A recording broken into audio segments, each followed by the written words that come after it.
Dans cette vidéo, je vais vous donner 3 conseils pour engager la conversation. Bonjour, ici Rémi, l'auteur du site affirmationdesoi.info.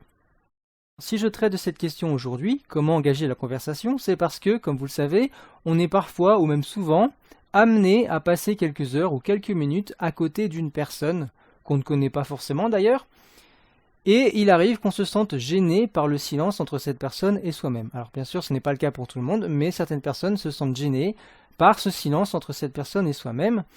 Ça peut arriver par exemple quand on est à un repas, à une fête de travail de son conjoint.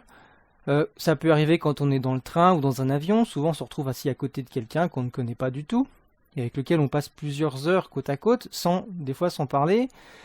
Ça peut arriver chez le coiffeur, ça peut arriver dans la salle d'attente du médecin, là encore on rencontre des gens qu'on ne connaît pas. Et bien sûr, il y a souvent un silence entre nous et ces personnes-là. Et ce silence entre vous et ces autres personnes peut vous paraître pesant. Et vous aimeriez peut-être établir un contact avec ces personnes-là. Et puis même si d'ailleurs vous vous accommodez très bien de ce silence, c'est toujours agréable quand même d'établir une petite conversation avec les personnes qui vous entourent, avec cette personne en l'occurrence. Et d'ailleurs, ça peut même être enrichissant, vous pouvez apprendre plein de choses au sujet des choses que cette personne-là connaît, qu'elle aurait envie de partager avec vous. Alors, comment faire? Comment engager la conversation avec la personne ou les personnes qui sont autour de vous? Eh bien, c'est ce qu'on va voir tout de suite dans cette vidéo. Alors bien sûr, attention, ici je ne parle pas de drague, je ne parle pas de séduction, mais simplement d'une conversation naturelle, donc une conversation sans arrière-pensée avec un inconnu ou avec une connaissance. Bref, il s'agit simplement d'une conversation pour le plaisir de discuter, pour le plaisir d'échanger. Aucune arrière-pensée, il n'est pas du tout question de draguer ou de séduire, ici simplement d'engager la conversation pour échanger avec les personnes et puis pour briser le silence qu'il y a entre elles et nous. Comme je vous l'ai dit, je vais vous donner donc 3 conseils et le premier conseil porte sur le choix du sujet. De quoi allez-vous parler? Eh bien simplement, c'est vraiment très bête, mais commencez par un sujet banal et plutôt positif. Parce qu'un sujet banal, c'est un sujet facile à trouver et puis c'est un sujet neutre.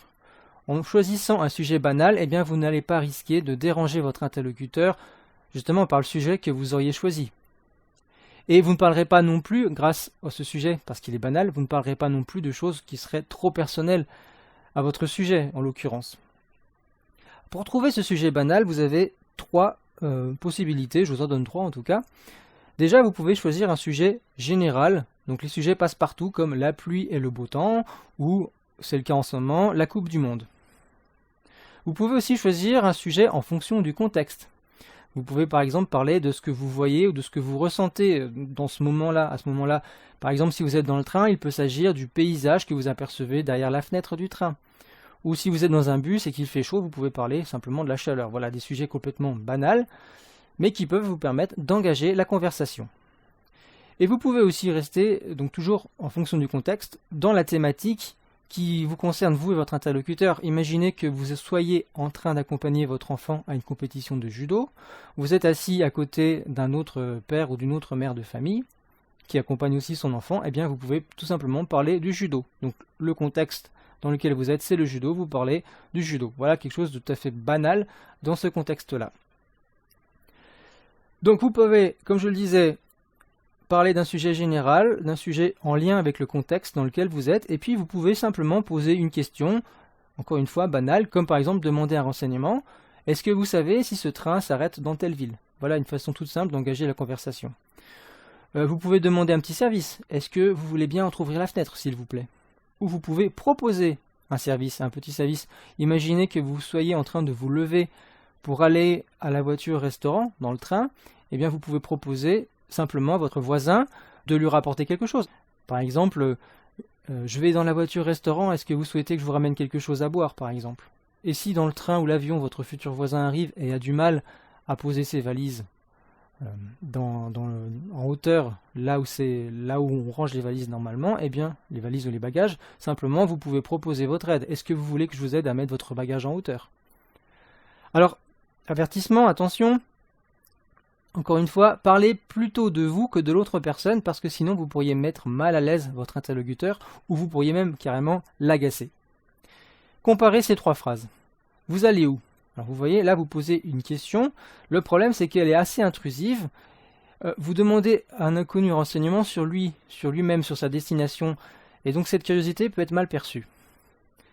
Préférez-lui plutôt une phrase du genre « Est-ce que vous allez jusqu'à Paris ?» Voilà, donc ça vous voyez, c'est tout de suite une question moins intrusive parce que vous ne demandez pas où la personne va, vous faites juste une suggestion. À ce moment-là, la personne peut vous répondre simplement oui ou non, et si elle le souhaite, elle précisera sa destination. Et là, vous avez introduit la conversation, vous pouvez continuer. Et puis si la personne souhaite rester muette, ne pas en dire plus, eh bien simplement, voilà, elle dira oui ou non. Et puis d'ailleurs, notez bien que c'est encore une certaine marque de curiosité puisque vous posez une question à cette personne-là. Donc, pour prendre encore moins de risques, vous avez une troisième phrase que je peux vous suggérer, c'est celle-ci. Je vais jusqu'à Paris au salon de l'agriculture. C'est la première fois que je me rends à cet événement. Vous voyez, donc là, vous ne parlez plus du tout de l'autre personne, vous parlez de vous. Alors bien sûr, ne racontez pas votre vie non plus, ne dévoilez pas tout sur vous, n'allez pas trop loin.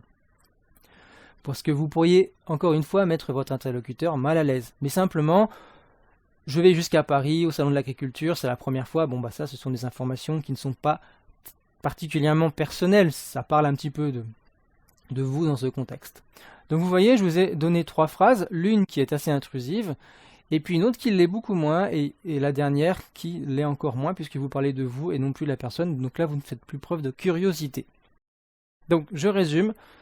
Pour le choix de votre sujet, choisissez un sujet banal, quelque chose d'ordre général, ou bien en fonction du contexte, ou encore simplement poser une question en proposant un service, ou en demandant un service, ou encore un renseignement. Dans la suite de cette vidéo, je vais vous donner les deux autres conseils que je vous ai promis. Mon deuxième conseil, c'est simplement une règle de base, qui malheureusement est souvent oubliée, et qui pourtant vous êtes très utile pour engager la conversation et en l'occurrence pour aborder le sujet qu'on a évoqué à l'instant.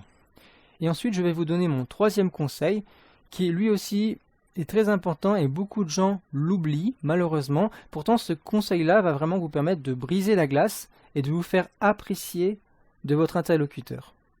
Juste avant de vous donner ces deux conseils, je vous invite à vous abonner à ma chaîne YouTube si vous n'êtes pas encore abonné à ma chaîne. Pensez aussi à cliquer sur la petite cloche pour être notifié de mes nouvelles vidéos. Et si vous aimez cette vidéo, pensez à mettre un pouce vers le haut pour soutenir mon travail et faire connaître cette vidéo en particulier. Allons-y maintenant pour les deux conseils suivants. Mon deuxième conseil, c'est simplement une règle de base, comme je le disais, qui est souvent oubliée. Regardez, quand vous êtes dans le train, la plupart des gens, et c'est peut-être votre cas aussi, la plupart des gens arrivent, s'assoient, et aujourd'hui d'ailleurs, ils se plongent dans leur smartphone tout de suite. Du coup, ça devient assez difficile de rompre le silence, et surtout si ça fait déjà 15 minutes qu'on est assis comme ça à côté de la personne et qu'on n'a jamais ouvert la conversation, qu'on ne lui a jamais adressé la parole pour quoi que ce soit. Donc ça fait 15 minutes qu'on est là, à rien dire, on ne lui a jamais adressé la parole. Pourquoi est-ce que tout à coup on se mettrait à ouvrir la bouche et à parler à cette personne-là alors qu'on ne l'a pas calculé jusqu'à présent et qu'elle non plus ne nous a pas calculé? Alors cette règle que j'aimerais vous donner, c'est simplement une règle de savoir-vivre qui me vient de mes parents, de mes grands-parents, qui va parler à beaucoup de gens, mais qui, hélas, ne parle pas à tout le monde. En tout cas, tout le monde ne l'applique pas. La règle est toute simple, c'est que chaque fois que vous entrez dans un lieu, eh bien, vous dites bonjour. Alors, oui, c'est tout simple, mais comme je le disais à l'instant, hélas, je le constate au quotidien, hélas, ça ne concerne pas tout le monde ne dit pas bonjour en entrant dans une salle. Pourtant, c'est vraiment une bonne solution pour être à l'aise avec les personnes et pour engager la conversation plus tard. Parce que dès le départ, quand vous êtes entré dans la pièce, quand vous êtes entré en contact avec ces personnes qui sont autour de vous par la suite, et bien quand vous êtes entré en contact avec ces personnes-là visuellement, en fait, vous êtes allé plus loin. Vous êtes aussi entré en contact par la voix, par la parole. Même si vous êtes resté très superficiel à travers un bonjour, mais vous avez en quelque sorte brisé la glace à ce moment-là. Et donc, si 15 minutes plus tard, après 15 minutes de silence, vous vous remettez à parler à la personne, vous vous remettez à lui adresser la parole, eh bien, ça fera tout de suite moins bizarre que si vous ne lui aviez pas adressé la parole du tout, juste en entrant. Vous entrez dans une salle, il y a une personne, vous ne lui adressez pas la parole, vous ne lui dites même pas bonjour, imaginez ça. Pourquoi est-ce que tout à coup vous vous mettriez à lui parler 15 minutes plus tard? Vous ne l'avez pas calculé jusqu'à présent, et d'un seul coup vous allez la calculer. Non. Alors on brise tout de suite la classe, on dit tout de suite bonjour à cette personne-là, on entre en contact avec elle même si c'est très superficiel. Voilà. Et puis idéalement, bien sûr, vous ne contentez pas d'un bonjour, ajoutez une ou deux choses au bonjour. Donc l'idéal ce serait de suivre les conseils que je vous ai donnés juste auparavant, qui vous permettent justement d'engager la conversation, même si vous n'allez pas plus loin que quelques échanges rapides. Mais de cette façon-là, vous avez enfoncé le clou en quelque sorte, et vous ne restez pas juste sur un bonjour. Et le troisième conseil que j'aimerais partager avec vous, il est lui aussi très simple, mais aussi très important. Retenez bien le prénom des gens. Pourquoi je dis ça? Eh bien, j'aimerais vous citer Dale Carnegie. Dans son livre « Comment se faire des amis », il écrit ceci. « Souvenez-vous que le nom d'un homme est pour lui le mot le plus agréable et le plus important de tout le vocabulaire. » Je la répète. Souvenez-vous que le nom d'un homme est pour lui le mot le plus agréable et le plus important de tout le vocabulaire. Alors par exemple, si vous vous retrouvez à la fête de travail de votre conjoint, eh bien, si vous retenez le prénom ou le nom de votre voisin et que de temps en temps, vous appelez cette personne-là par son prénom ou par son nom, eh bien, vous allez forcément marquer des points. Pourquoi? Parce que vous montrez à cette personne qu'à vos yeux, elle est importante. Parce que vous vous êtes donné la peine, parce que vous avez fait l'effort de retenir son prénom et son nom, eh bien forcément, cette personne-là, elle sera plus disposée à parler avec vous par la suite. Et puis aussi, le fait d'appeler cette personne par son prénom ou par son nom, eh bien, ça fait que vous réduisez la distance entre elle et vous, en quelque sorte, puisque vous montrez que vous connaissez cette personne, vous connaissez en tout cas son prénom. Donc, vous vous rapprochez en quelque sorte de cette personne-là, même si bien sûr vous restez encore très éloigné d'elle. Et puis bien sûr, comme vous êtes la personne qui a retenu son prénom, eh bien vous devenez à votre tour une personne importante, intéressante pour elle. C'est comme ça qu'on fonctionne, nous les humains. Essayez simplement, bien sûr. D'ailleurs, c'est une remarque générale. Prenez pas tout ce que je vous dis pour une vérité absolue. Je vous conseille simplement de tester, d'essayer, de voir, et puis vous tirez vos propres conclusions. En tout cas, ce que je vous donne, c'est le fruit de mes lectures, le fruit aussi de recherche, et puis le fruit de mon expérience. Donc voilà, vous devenez important à cette personne-là parce que vous-même avez fait l'effort de retenir son prénom. C'est tout de suite plus plaisant de discuter avec quelqu'un qui montre qu'il a de l'intérêt pour nous et qui montre qu'il s'est donné la peine de retenir notre prénom ou notre nom. Et puis, pour aller plus loin par la suite, si d'une rencontre à l'autre vous avez retenu le prénom de la personne, par exemple 1 an plus tard vous avez de nouveau la fête du travail, vous avez de nouveau la fête de Noël par exemple, de votre conjoint, 1 an plus tard, vous avez encore en mémoire le prénom de la personne, et bien forcément cette personne-là, elle l'appréciera vraiment. Et bien sûr, automatiquement, vous serez plus proche de cette personne-là, entre guillemets. Bien sûr, vous ne serez pas intime, vous voyez, c'est pas ça l'idée, mais simplement, encore une fois, vous montrez un certain intérêt pour cette personne-là, vous montrez que cette personne-là a de l'importance pour vous, et du coup, vous vous retrouvez automatiquement plus proche d'elle. En tout cas, on va dire dans son cœur, dans son esprit. Bon, je ne sais pas si je suis très clair, mais je pense que vous comprenez l'idée que j'aimerais défendre ici, et qui est celle que Dale Carnegie, en tout cas à travers mes mots, celle que Dale Carnegie évoquait dans son livre « Comment se faire des amis ». Donc en retenant le prénom de cette personne-là, eh bien vous prouvez à cette personne qu'elle n'est pas une inconnue pour vous. Et donc par un phénomène de réciprocité, à votre tour, vous semblerez plus proche à cette personne-là. Donc forcément, ce sera plus facile d'engager la conversation avec elle le jour, par exemple, où vous la reverrez. Comme je le disais à l'instant, tout ce que je vous donne, ce sont des remarques générales. Bien sûr, je n'ai pas le temps d'entrer dans le détail. Et puis, il faut appliquer ces conseils-là à chaque cas spécifique. Je veux dire, ce n'est pas des vérités absolues, ça ne marche pas à 100%, dans 100% des cas avec 100% des personnes. Voilà, simplement, ce sont des pistes que je vous donne, que je vous offre. Après, vous faites ce que vous voulez de cela, de ces conseils-là, vous les appliquez ou vous les appliquez pas. Mais moi, ce que je vous conseille simplement, c'est de les écouter, de les retenir, de les tester par vous-même. Je vous conseille d'expérimenter. Et ensuite, eh bien, vous tirez vos propres conclusions et vous voyez avec quoi vous êtes à l'aise. Et j'aimerais aller plus loin avec vous parce que dans les personnes qui me suivent, il y a beaucoup de gens qui ont donc des problèmes dans leurs relations, qui sont mal à l'aise dans leurs relations. Par exemple, il y a certaines personnes qui ont l'impression d'être trop gentilles et que les gens en profitent. C'est peut-être votre cas. Est-ce que, par exemple, vous trouvez que c'est difficile de vous faire respecter? Est-ce que vous faites passer les demandes et les besoins des autres avant les vôtres? Est-ce que vous aimeriez faire connaître vos désirs aux autres? Peut-être que vous voudriez demander aux autres de tenir compte de vos désirs ou de vos besoins. Est-ce que vous arrivez à faire respecter vos droits auprès des autres? Est-ce que vous avez l'impression de servir des fois de paillasson tout simplement aux autres personnes? Est-ce que vous avez certaines de ces difficultés que je viens d'évoquer à l'instant? Est-ce que vous souffrez de certains de ces problèmes-là? Mais malgré cette souffrance, eh bien, vous restez bloqué. Est-ce que c'est votre cas? Eh bien, si c'est votre cas, je vous le rappelle, vous pouvez accéder à ma méthode que j'ai appelée la méthode espoir qui va vous aider justement à surmonter toutes ces difficultés.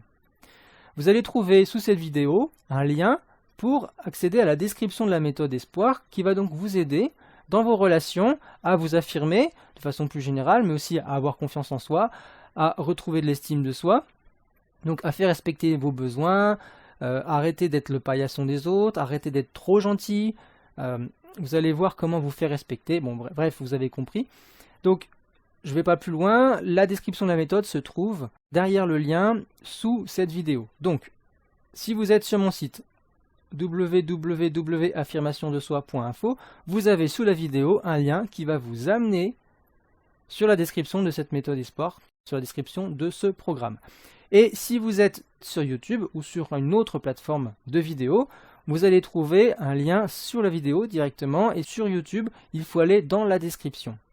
Et si vous êtes sur smartphone sur YouTube, pour faire apparaître la description, vous allez devoir d'abord cliquer sur le petit triangle pointe vers le bas. Quand vous cliquez sur ce petit triangle noir pointe vers le bas qui se trouve en bas à droite de la vidéo, vous allez faire apparaître la description de cette vidéo YouTube, et à l'intérieur de cette description, vous allez trouver un lien. Ce lien-là va vous amener à la description du programme dont je parle à l'instant, de la méthode espoir. Voilà. Donc, je le répète, cliquez sous cette vidéo et vous allez accéder à la description de ce programme dans lequel je vais vous donner une méthode pas à pas pour arrêter d'être trop gentil, pour vous faire respecter vos demandes, vos besoins, vos envies, pour connaître aussi déjà ces besoins et ces envies. Voilà, vous allez apprendre à faire respecter vos droits et vous ne serez plus ce paillasson que peut-être il vous arrive d'être parfois. Donc si vous avez tous ces problèmes que j'évoquais tout à l'heure, et puis si vous avez d'autres problèmes qui tournent autour de l'affirmation de soi, je le répète, cliquez sur ce lien sous la vidéo et vous allez accéder au programme. Et moi je vous dis à tout de suite de l'autre côté sur la page suivante. À tout de suite.